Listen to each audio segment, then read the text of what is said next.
वासुदेवाय ओम नमो भगवते वासुदेवाय। ओम नमो भगवते वासुदेवाय। ओम नमो भगवते वासुदेवाय। ओम नमो भगवते वासुदेवाय। ओम नमो भगवते वासुदेवाय। कृष्णाय वासुदेवाय कृष्णाय वासुदेवाय। देवकी नंदनाय च देवकी नंदनाय च नंदगोपकुमाराय नंदगोपकुमाराय गोविन्दाय नमो नमः। गोविन्दाय नमो नमः। हे कृष्ण करुणा सिंधु हे कृष्ण करुणा सिंधु दीनबन्धो जगत्पते दीनबन्धु जगत्पते गोपेश गोपिका कान्त गोपेश गोपिकान्त राधा कान्त नमोऽस्तुते। राधाकान्त नमोऽस्तुते। तप्त काञ्चन गौराङ्गी काञ्चन गौराङ्गी राधे वृन्दावनेश्वरी राधे वृन्दावनेश्वरी वृषभानुसुते देवी भानुसुते देवी प्रणमामि हरिप्रिये। नमामि हरिप्रिये। नमो महावदान्याय नमो महावदान्याय कृष्ण प्रेम प्रदायते कृष्ण प्रेम प्रदायते कृष्णाय कृष्ण चैतन्य कृष्णाय कृष्ण चैतन्य नामने गौरत्विषे नमः। नामने गौरविषे नमः। वाञ्छाकल्पतरुभ्यश्च वाञ्छाकल्पतरुभ्यश्च कृपा सिन्धुभ्य एव च कृपा सिन्धुभ्य एव च पतितानां पावनेभ्यो पतितानां पावनेभ्यो वैष्णवेभ्यो नमो नमः। वैष्णवेभ्यो नमो नमः। जय श्री कृष्ण चैतन्य जय श्री कृष्ण चैतन्य प्रभु नित्यानंद प्रभु नित्यानंद श्री अद्वैत गदाधर श्री अद्वैत गदाधर श्रीवासादि गौर भक्त वृंद श्रीवासादि गौर भक्त वृंद। हरे कृष्ण हरे कृष्ण कृष्ण कृष्ण हरे हरे कृष्ण हरे हरे हरे राम हरे राम हरे राम हरे राम राम राम हरे हरे राम राम हरे हरे नित्यानंद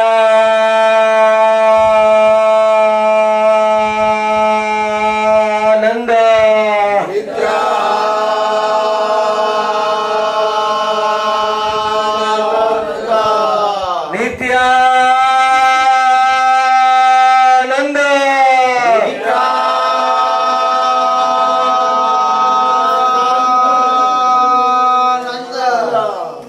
जो ज्यादा लंबा बोलेगा उसको ज्यादा भक्ति मिलेगी।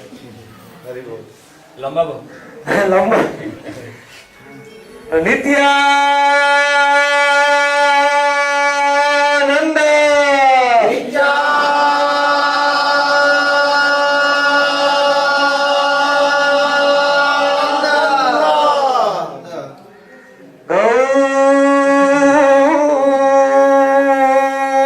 गौरांग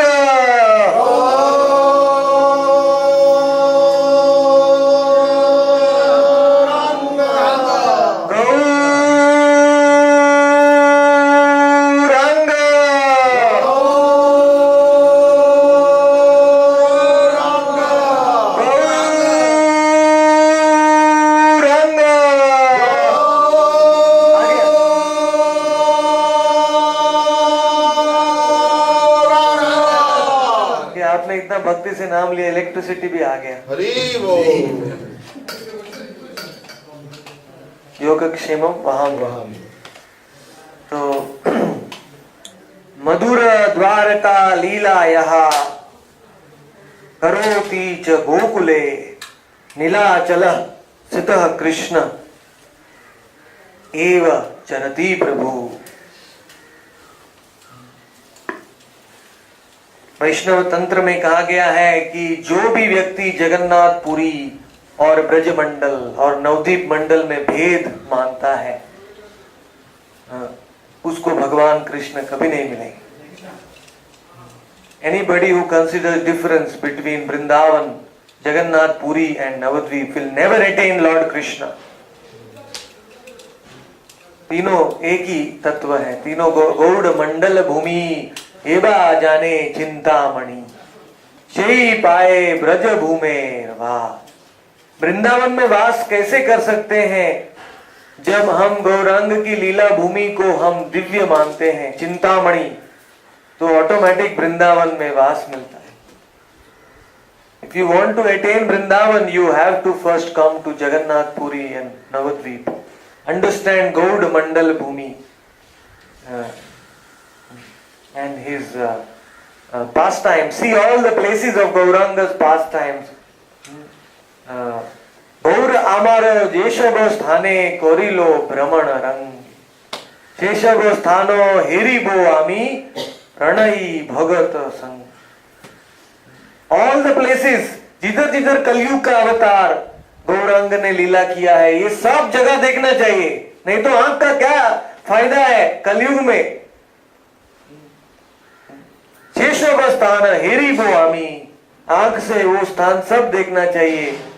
और प्रणय भगत संगे, वो भगत जो लीला को देखता है वो भगत को लेके जाना चाहिए। कौन कौन भाग्यवान देखी बारे पाए, जो देखता है वही दूसरे को दिखा सकता है। हमारे वेदों में कहा है जो वैष्णव है, गुरु जी है, वो हमारा चश्मा है। हमको बहुत बड़ा नंबर आ गया है, कलयुग में हमारा दृष्टि बहुत धुंधला है। Our eyesight is very blurred in Kali Yuga because of so many anarthas and so many अपराधास। अपराध और अनर्थ, ये दोनों के कारण हमारा दृष्टि बहुत ही धुंधला हो गया है। उसके लिए गुरु और वैष्णव का दृष्टि लेना पड़ता है, उनका आंखों से भगवान का धाम को देखना पड़ता है। प्रणयी भगत संगी, प्रणयी भगत है वो गौर लीला का स्थान में जाता है तो वो प्रेम से पिघल जाता है और जोर से बोलता है गौरांग गौरांग।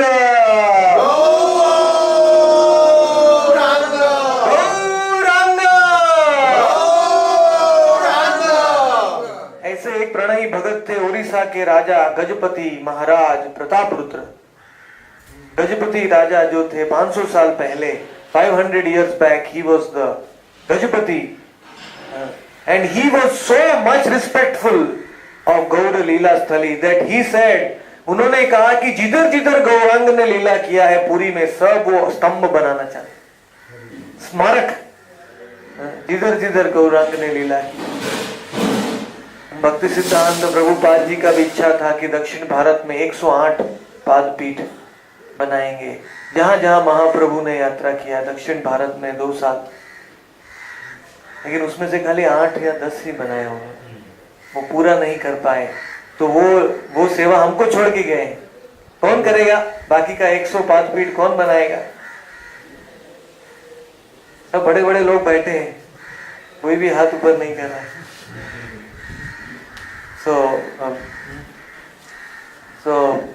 आंध्र प्रदेश में मेन 8 पादपीठ बनाया सिद्धांत Prabhupada.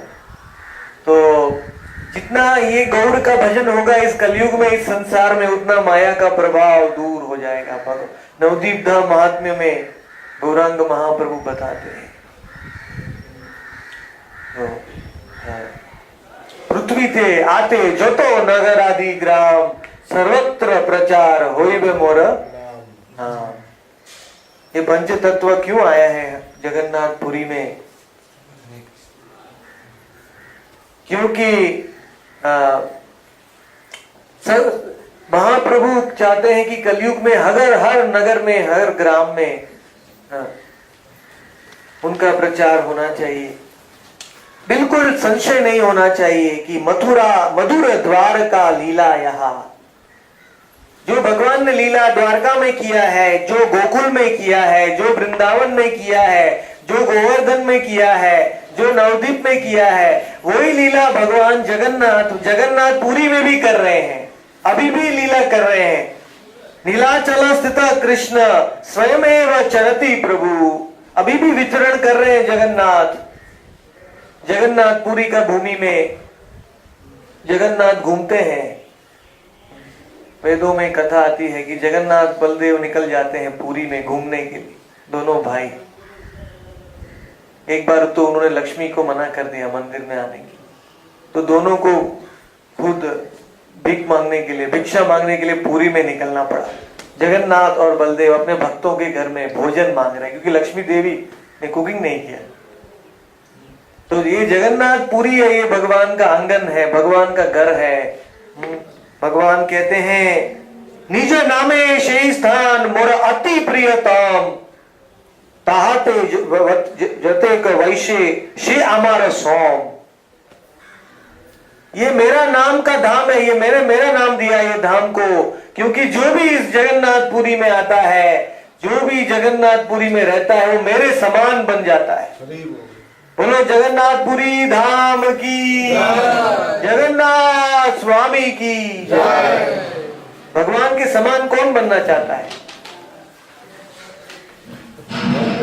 Who wants to become equal with God? तो आप नहीं बनना चाहते तो भी आपको बनना पड़ेगा, क्योंकि भगवान कहते हैं जहां ते जोते को वैशे से हमारा सौ। जगन्नाथपुरी में जो भी आ जाता है, जो भी रहता है, वो मेरे समान बन जाता है।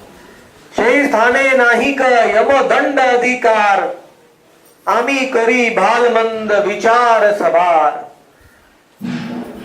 जगन्नाथपुरी में आने का ये फायदा है कि यमराज के भय से हम हमेशा के लिए मुक्त हो जाते हैं। यम दंड नाही अधिकार, यमराज का कंट्रोल नहीं है पुरी में, नथिंग। यमराज को तो शंकर जी ने दंड भी दिया इधर यमेश्वर तोटा में, शंकर जी का नाम है यमेश्वर। यमराज को बोला यहाँ तुम्हारा पुरी में आ जाता है, वो भगवान का नित्य सेवक बन जाता है, क्योंकि उसका कभी विनाश नहीं होता है। भगवान कहते हैं पद्म पुराण में कि अनंत ब्रह्मांड काले जखो न संहारे, तबु शही धामे रखीछू कौरीते ना पारे। अनंत ब्रह्मांड का जब महाप्रलय हो जाता है तो भी जगन्नाथपुरी कभी नहीं डूब जाता। जगन्नाथपुरी का अस्तित्व नित्य शाश्वत रहता है। इट इज इटर्नल धाम। अनंत ब्रह्मांड जब महाविष्णु के रोम रोम में चले जाते हैं तो जगन्नाथपुरी धाम के सब वासी वैकुंठ में चले जाते हैं, गोलोक में चले जाते हैं। तो इसीलिए भगवान का नित्य सेवक बनना है, विनाश से बचना है, तो कहाँ आना चाहिए? पूरी जगन्नाथपुरी में, नवद्वीप में और वृंदावन में, ब्रजमंडल में। तीनों धाम का यही प्रभाव है कि प्रतिदिन आमारो भोजन होए एथी, सर्व काले यही स्थाने आमारो वसती। 24 घंटे में एक सेकंड भी ऐसा नहीं है जो भगवान पुरी में नहीं रहते। पूरे 24 घंटे में ऐसा टाइम नहीं मिलेगा कि भगवान पुरी को छोड़ देते हैं। भगवान कहते सर्व काले हमारो वसती। क्यों सर्वकाल में भगवान पुरी में रहते हैं? By the Lord is staying 24 hours in Puri. क्यों? ये श्लोक में उत्तर दिया है,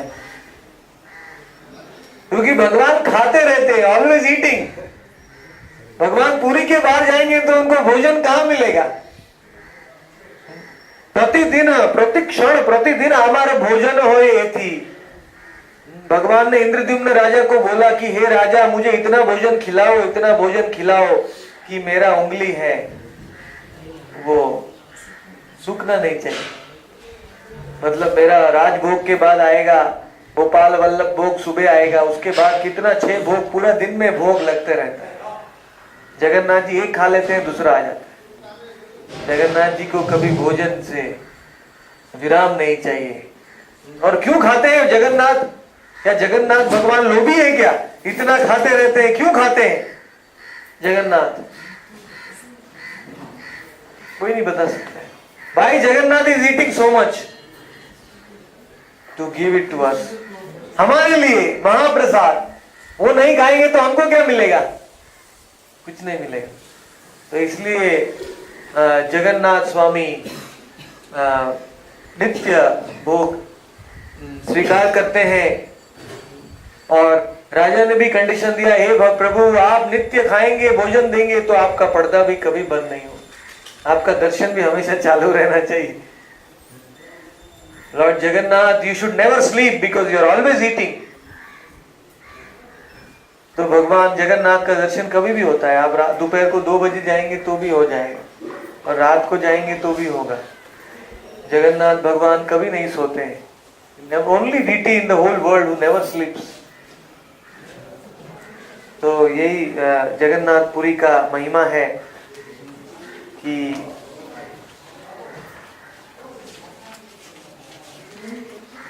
जगन्नाथपुरी का आकार है ये शंख क्षेत्र। शंख का आकार है ये, शंख क्षेत्र है। संसार दावा नललीड लोका त्राणाय कारुण्य कनागन। शंख के अंदर जो भी आ जाता है वो संसार दावाग्नि से शांत हो जाता है। 3 ताप है, आध्यात्मिक क्लेश, आदि भौतिक क्लेश और आदि दैविक क्लेश। इन 3 क्लेशों से मुक्त होने के लिए पूरी का ये शंख के अंदर आना पड़ता है। ये शंख का एरिया कितना है?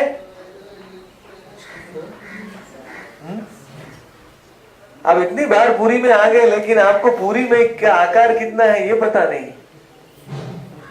पूरी शे प्रभावे योजन दश भूमि जहाते वैश्य जो तो जंतु कीट कृमि। ये पूरे एरिया का आकार है 80 माइल।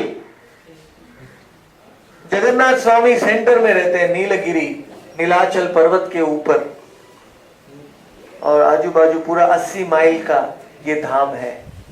शंख का मुख में लोकनाथ है, शंख के नीचे है नीलकंठेश्वर, इंद्रद्युम्न सरोवर ये बाजू में। तो ये धाम का रक्षा शंकर जी अपना धाम मान के इसकी रक्षा करते हैं, क्योंकि भगवान कृष्ण ने, जगन्नाथ ने उनको सेवा दिया है। तो जगन्नाथ स्वामी, ये जगन्नाथपुरी धाम इतना अद्भुत है क्योंकि जगन्नाथपुरी में 2 वृंदावन है, 2 रास स्थली है, दो वृंदावन है। जगन्नाथ का वृंदावन यहाँ है गुंडीचा में, और गौरांग महाप्रभु का वृंदावन यहाँ है गंभीरा में। ये वंशीवट में, यमेश्वर तोटा में गोपीनाथ, तोटा गोपीनाथ, ये महाप्रभु का वृंदावन है। और जगन्नाथ का वृंदावन है गुंडीचा में, सुंदराचल। सुंदराचल मतलब वृंदावन, नीलाचल मतलब द्वारका या कुरुक्षेत्र। तो भगवान ये धाम क्यों प्रकट हुआ है शंख के आकार में, पता है आपको? ये पद्म के आकार में क्यों नहीं है? ब्रज वृंदावन धाम पद्म का आकार में है, और नवद्वीप मंडल भी पद्म क्षेत्र है, लेकिन पूरी शंख क्षेत्र क्यों है? भाई पूरी शंख क्षेत्र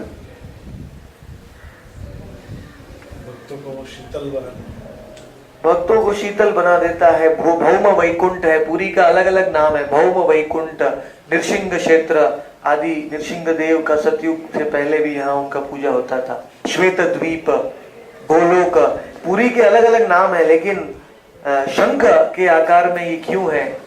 इसका कारण बहुत ही गुप्त कारण है। इसका कारण बहुत ही गुप्त है, क्योंकि जगन्नाथपुरी में भगवान का सर्वोत्तम लीला हुआ है। कौन सा लीला?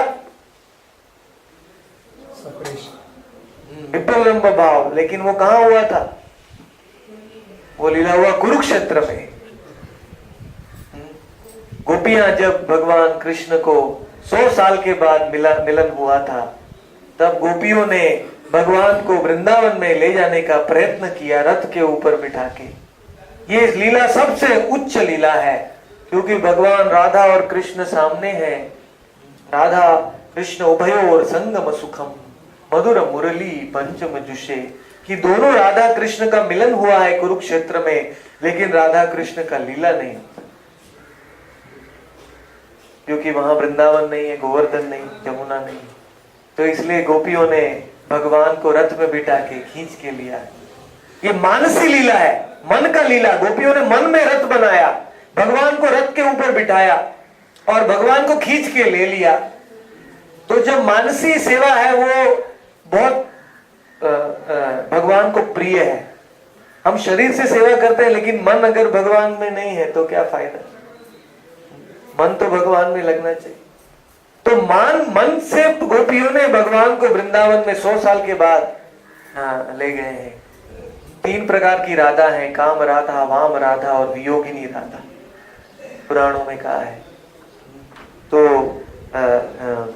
जो राधा कुरुक्षेत्र में गई है वो वियोगिनी राधा, वो भगवान कृष्ण से मिली। एक राधा तो गोलोक में चली गई भगवान के वियोग में, और एक राधा वृंदावन को कभी नहीं छोड़ती। लेकिन जो कुरुक्षेत्र में गई है वो राधा जी भगवान को वृंदावन में ले जा रही है। और शंख मतलब लंबा होता है, पद्म होता है वो राउंड होता है। तो ये लीला में भगवान को यहाँ बिठा के यहाँ ले जाने के लिए लंबा एरिया चाहिए। पद्म में क्या है, पद्म में रथ यात्रा नहीं हो सकती है, शॉर्ट डिस्टेंस होता है सब जगह में। और भगवान को खींच के ले जाने के लिए लॉन्ग डिस्टेंस चाहिए, कम से कम 3-4 माइल चाहिए। इसीलिए शंख क्षेत्र है। बोलो शंख क्षेत्र धाम की। ये नित्य लीला है गोपियों का।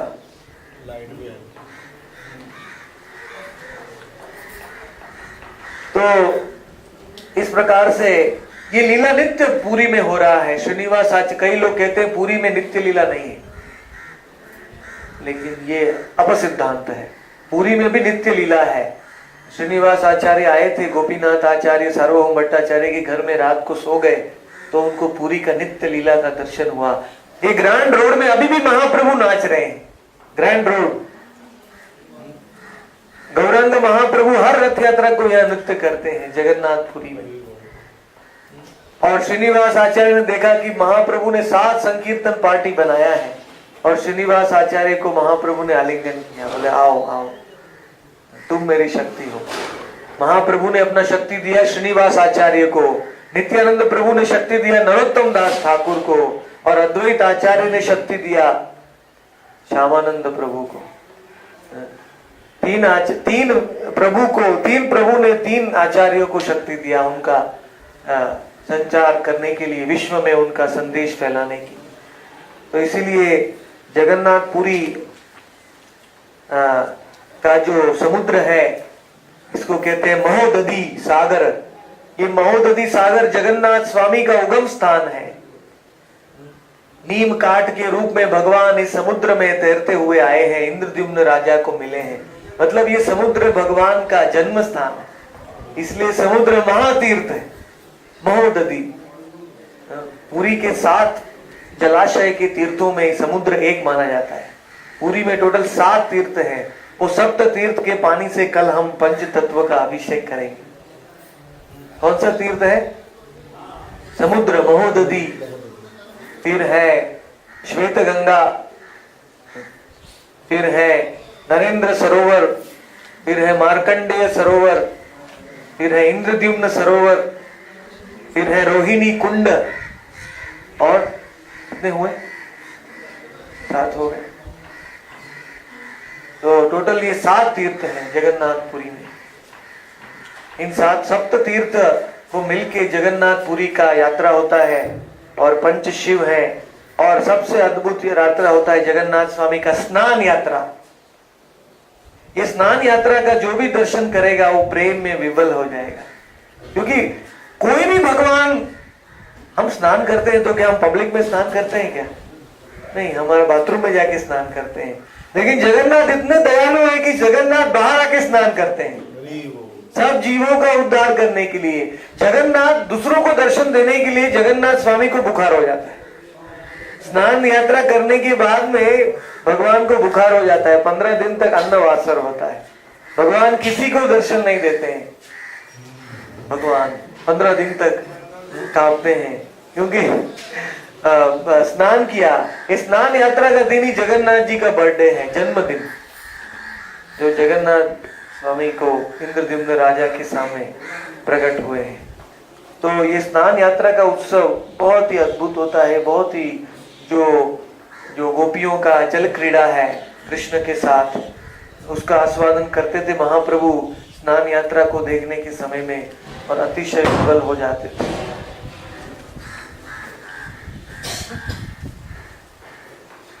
गजपति महापात्र नाम का एक भक्त था, वो गणपति का भक्त था।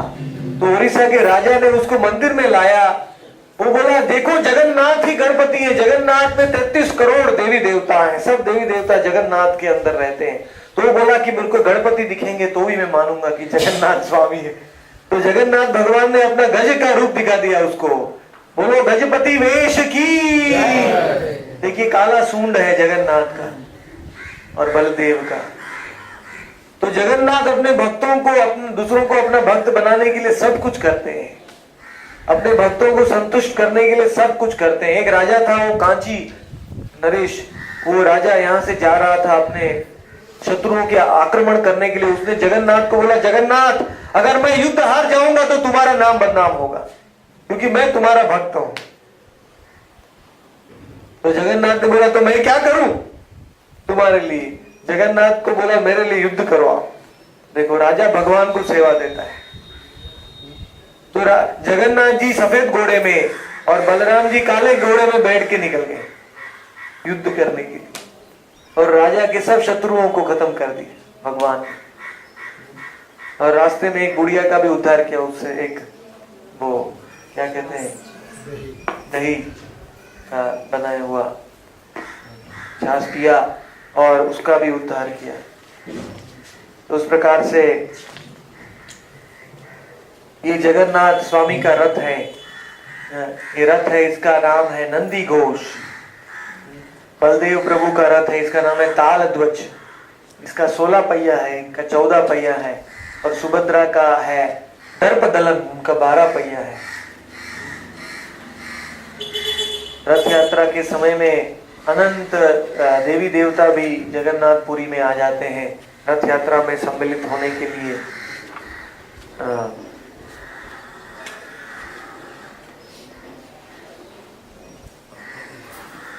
पहला रथ यात्रा है वो राजा इंद्रद्युम्न महाराज ने किया था। ब्रह्मा जी को जब बुलाया था जगन्नाथ स्वामी का प्राण प्रतिष्ठा करने के लिए, तभी जगन्नाथ स्वामी का आराधना हुआ। नमो ब्राह्मण्य देवाय, ओ ब्राह्मण्य देवाय, गो ब्राह्मण हिताय च, ओ ब्राह्मण हिताय च, जगद्धिताय कृष्णाय, जगद्धिताय कृष्णाय, गोविंदाय नमो नमः। गोविंदाय नमो नमः। जो ये श्लोक को पढ़ता है वो भगवान को मूर्ति में बुला सकता है। नमो ब्राह्मण्य देवाय। गाड़ी आ गया। आज त्रिस्पृश्य महाद्वादशी है, वराह द्वादशी, नित्यानंद त्रयोदशी, भैमी एकादशी और त्रिस्पृश्य महाद्वादशी। आज के समान कोई तिथि नहीं है। कई 2-3 साल में एक बार आते हैं ऐसी तिथि। और नित्यानंद प्रभु का नित्यानंद त्रयोदशी का उपवास भी आज है। नित्यानंद प्रभु स्वयं बलराम है, अनंत शेष, मूल संकर्षण, गोलोकपति, संदिनी शक्ति के स्वामी है। इसलिए नित्यानंद त्रयोदशी का उपवास आज है। इसलिए जितना हो सके आप कम खाइए, हो सके तो शाम तक तो उपवास कीजिए कम से कम। विष्णु तत्व के दिन में तो संध्या तक तो कुछ नहीं खाना चाहिए। पानी पी सकते हैं, जिनको पानी पीना है वो पी लेंगे, जो पानी के बिना शाम तक रह सकते हैं वो भी पानी के बिना रह सकते हैं, लेकिन जितना हो सके। और आज पूरी रात अखंड नाम कीर्तन है। हर एक ग्रुप बनाया है।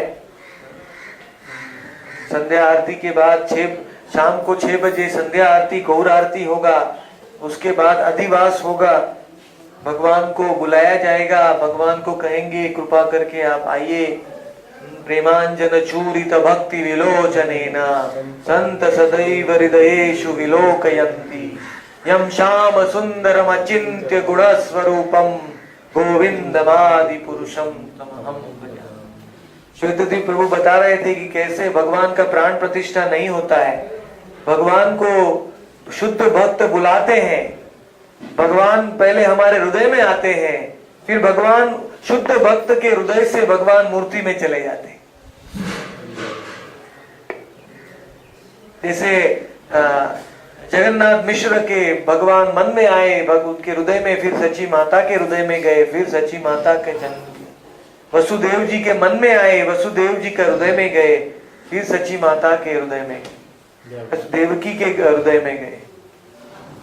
तो भगवान को बुलाने के लिए तो भक्त चाहिए गोलोक से, नहीं तो भगवान को इस संसार में आने का कोई प्रयोजन, अर्च विग्रह के रूप में भी आने का कोई प्रयोजन नहीं है। अगर उनका आराधना करने के लिए कोई नहीं है तो भगवान क्यों आएंगे? अगर उनको बुलाने के लिए कोई नहीं है तो इसलिए आप सब लोग इतने दूर दूर से आए हैं, आप इतने अच्छे भक्त हैं। मेरी विनती है कि आप भी प्रार्थना कीजिए भगवान को अर्च विग्रह में बुलाने के लिए, क्योंकि मेरे पास तो कोई योग्यता नहीं। मैं तो बुलाऊंगा तो भगवान दूर चले जाएंगे। इतना पापी और दुष्ट मैं हूं कि जगन्नाथपुरी में रहने के लिए भी अधिकारी नहीं हूं। मैं कभी कभी सोचता हूं भगवान मुझे मेरा कितना सहन कर रहे हैं। भगवान पुरी में श्री क्षेत्र में मुझे लात नहीं मार रहे बाहर, लेकिन आप सब परम वैष्णव हैं तो आप सब आए हैं, तो आपका प्रार्थना से भगवान जरूर आएंगे। कल गिरी महाराज ने इतना उद्दंड कीर्तन किया ऐसा कीर्तन किया तो जरूर भगवान आएंगे। प्रेमांजन चूरित भक्ति विलो, खाली वो प्रेम का अंजन चाहिए जिससे हम भगवान को हृदय में, संत सदैव हृदयेषु विलोकयन्ति। जब संत पुरुष भगवान को हृदय में दर्शन करते हैं तो संत पुरुष अपने हृदय से दूसरों के हृदय में भगवान को दे सकते हैं। हरिनाम चिंतामणि में बताया है, साधु पुरुष के निकट में बैठने से ही फायदा है, वो भगवान का ट्रांसमिशन हृदय से हृदय में हो जाता है। कुछ नहीं करेंगे तो भी ठीक है।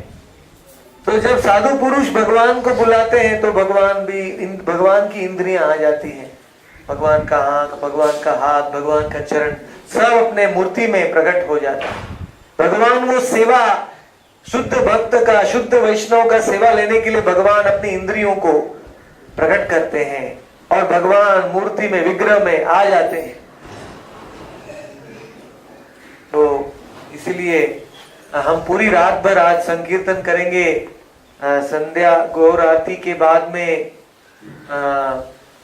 वापस आदिवास होगा, थोड़ा सा कथा होगा, फिर 8-9 बजे से अखंड कीर्तन चलेगा। पहले ग्रुप के लीडर है हेम गौरांग दास। 9 बजे से 11 बजे तक अखंड कीर्तन करेंगे और 11 बजे से 1 बजे तक बिल्व मंगल जी हैं जो संकीर्तन करेंगे। 1 बजे से 3 बजे तक का अभी तक लीडर तैयार नहीं हुआ है। कौन करेगा 1 बजे से 3 बजे तक संकीर्तन? अरे हरिवासर की रात में कीर्तन करना तो सौभाग्य है। क्यों? हाँ अवश्य। महाराज गिरी महाराज 3 बजे से लेके 5 बजे तक मंगल आरती तक भगवान का आवाहन करेंगे, कीर्तन करेंगे। तो 1 बजे से 3 बजे तक कौन हाथ ऊपर करेगा? कौन कीर्तन करेगा? अरे आप सब मुंबई में आए, आप 12 बजे रात को सोते हैं, 1 बजे सोते हैं, और जगन्नाथपुरी में हरिवासर के दिन आपका कोई हाथ ऊपर नहीं करे। सब माता जी कीर्तन करेंगे 1 बजे से 3 बजे। तो उसका मतलब नहीं है कि दूसरे टाइम में माता जी नहीं आ सकती हैं। आप 9 बजे से भी जो भी जिनको भी आना है कीर्तन में सब लोग शामिल हो सकते हैं। तो ना हम तिष्ठामि वैकुंठे योगिनां हृदयेषु वा यत्र गायन्ति मद्भक्ता तत्र तिष्ठामि नारद। तत्र तिष्ठामि नारद, कि हे नारद, जहां मेरे भक्त गायंती रोदिति विकार युक्त हृदय से गायन करते हैं। खाली गायन नहीं करना है, हृदय भी पिघलना चाहिए। तमश्मसारम हृदयम बतेदम। देखिए, आपका हृदय किधर भी नहीं पिघलेगा चलेगा, लेकिन पंच तत्वों के सामने तो पिघलना चाहिए। अगर पंच तत्वों के सामने हृदय नहीं पिघलेगा, अगर हम प्रेम नहीं आएगा, तो फिर हृदय ब्रह्मा जी ने बनाया ही क्यों है? नरहरित ठाकुर लिखते हैं, गौरांग बोलिया नागे नु गलिया कैमो ने गोड़िया छे। कैमो ने गड़िया छे, हृदय बनाया ही क्यों? कि अगर गौरांग का नाम लेके अगर हृदय नहीं पिघल रहा है, तो मेरा विनती है कि सब लोग अखंड नाम संकीर्तन में शामिल होइए रात को। ये आपका सेवा है, ये आपका मेन, ताकि भगवान प्रसन्न हो। भगवान प्रसन्न होगा।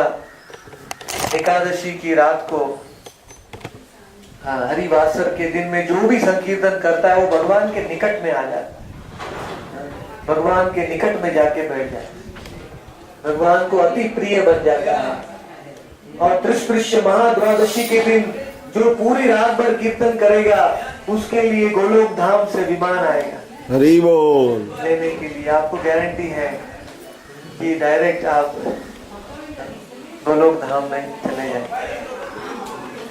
तो अभी हम जगन्नाथपुरी का परिक्रमा शुरू करेंगे, यात्रा।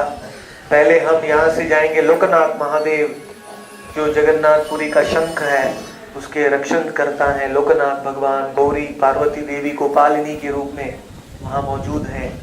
फिर उनके बाद में हम जैसे परमानंदपुरी का कूप, छोटा गोपीनाथ, सिद्ध बकुल, सातासन, सप्त ऋषियों का आसन देखेंगे। फिर हरिदास ठाकुर का समाधि का दर्शन करेंगे। फिर हम गंभीरा धाम देखेंगे, श्वेत माधव का दर्शन करेंगे। फिर वहां से जाएंगे नरेंद्र सरोवर, फिर गुंडीचा, शांत नरसिंह, इंद्रद्युम्न सरोवर, जितना भी दर्शन होगा सब तीर्थ स्थानों का दर्शन करना। चप्पल सब इधर ही छोड़। जगन्नाथपुरी में एटलीस्ट एकादशी के दिन चप्पल पहनने का जरूरत नहीं है, क्योंकि परिक्रमा जो चप्पल के साथ करता है उसको उसका फल दूसरा है। यहाँ पूरे दिन में भी घूमेंगे, आपका चरण कभी काला नहीं होगा। जगन्नाथपुरी का रेत है वो सुंदर मुलायम है। सब भक्तों को परिक्रमा करने के लिए धाम सुविधा देता है।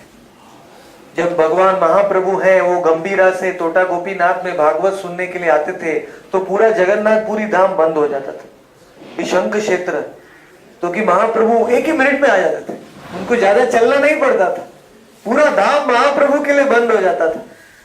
और महाप्रभु गदाधर का भागवत सुन के जब वापस चले जाते थे, तब धाम वापस खुल जाता है। तो ये धाम तो भक्तों का और भगवान का सेवा में तत्पर है। ये संधिनी शक्ति है, बलराम, बलदेव, नित्यानंद शक्ति है जगन्नाथपुरी धाम। और जगन्नाथपुरी के ऊपर सुदर्शन चक्र नित्य रहता है। और जगन्नाथपुरी की महिमा यमराज ने लक्ष्मी को पूछा है, और ब्रह्मा जी के पास गए हैं मार्कंडे ने ब्रह्मा के पास जगन्नाथपुरी का महिमा को सुना है। ये जगन्नाथपुरी की महिमा अतिशय अद्वितीय है, क्योंकि जगन्नाथपुरी को 160 करोड़ वर्ष हो गए। ये जगन्नाथपुरी धाम 160 करोड़ वर्ष से इस ब्रह्मांड में प्रकट हुआ है। स्वयंभू मनु के टाइम में ये यहाँ एक बड़ा मंदिर बनाया था राजा इंद्रद्युम्न ने, लेकिन राजा ब्रह्मलोक में ब्रह्मा जी को बुलाने के लिए गया। जगन्नाथपुरी में जो प्राण प्रतिष्ठा होती है वो डायरेक्ट ब्रह्मा जी आते हैं, इसलिए कल हम ब्रह्मा जी के लिए भी आसन बनाएंगे। कल ब्रह्मा जी के लिए भी जगन्नाथपुरी में कभी भी प्राण प्रतिष्ठा होती है, ब्रह्मा जी को जरूर बुलाना चाहिए, क्योंकि ब्रह्मा जी ओरिजिनल पुजारी है, यहाँ के पुरोहित है। उन्होंने आके जगन्नाथ का स्थापना किया और उन्होंने ब्रह्मगिरी में अलारनाथ का स्थापना किया। दोनों का स्थापना ब्रह्मा जी ने किया है। तो इसीलिए ये पूरी में ब्रह्मा जी आदि पुरोहित है, उनकी कृपा से ही संपूर्ण भगवान का प्रागट्य होता है। जब सृष्टि का महाप्रलय होता है तब त्रिभुवन पूरे ब्रह्मांड स्वर्ग लोक तक पानी में डूब जाते हैं। तब खाली एक ही व्यक्ति जीता है। कौन है वो?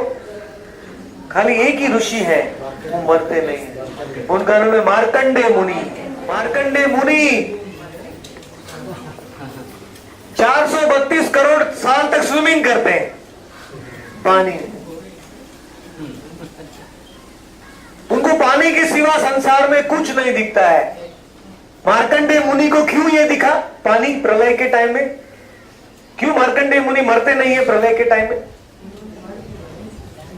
क्योंकि मार्कंडेय मुनि ने मांगा था, मुझे आपका माया का दर्शन करना है।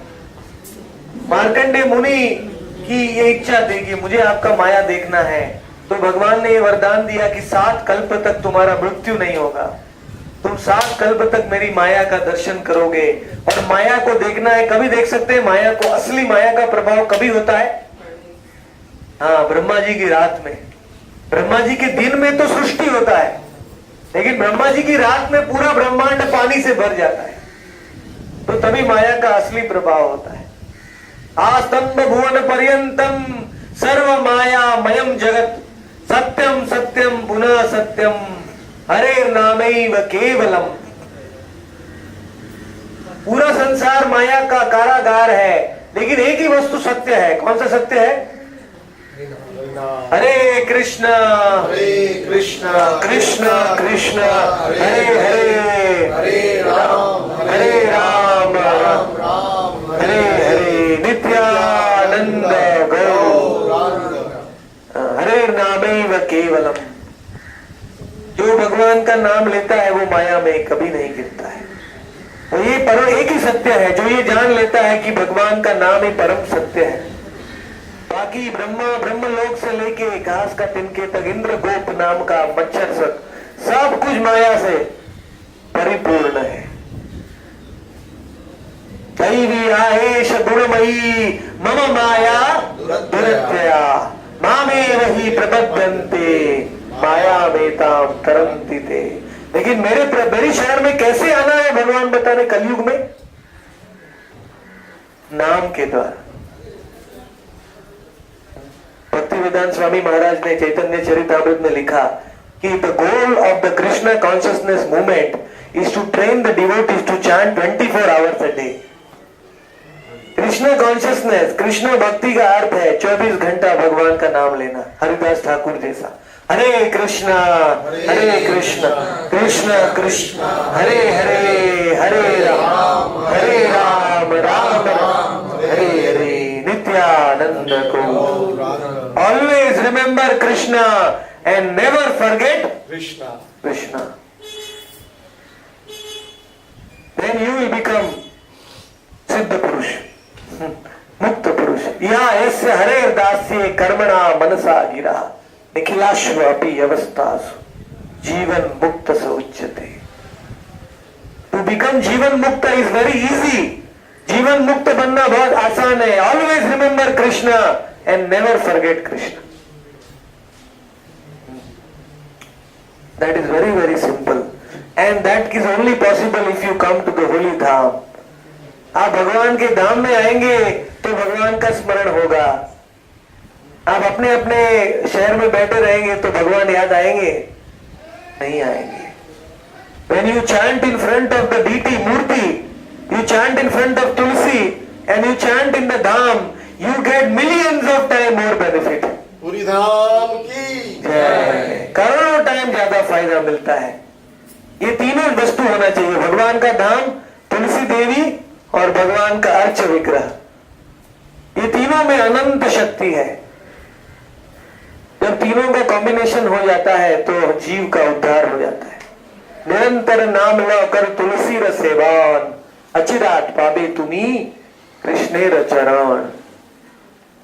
कृष्ण का चरण बहुत जल्दी चाहिए तो तुलसी और पंच तत्व और गौड़ मंडल भूमि, ये तीनों का समन्वय होगा तो हम भगवान को जल्दी प्राप्त कर सकते हैं।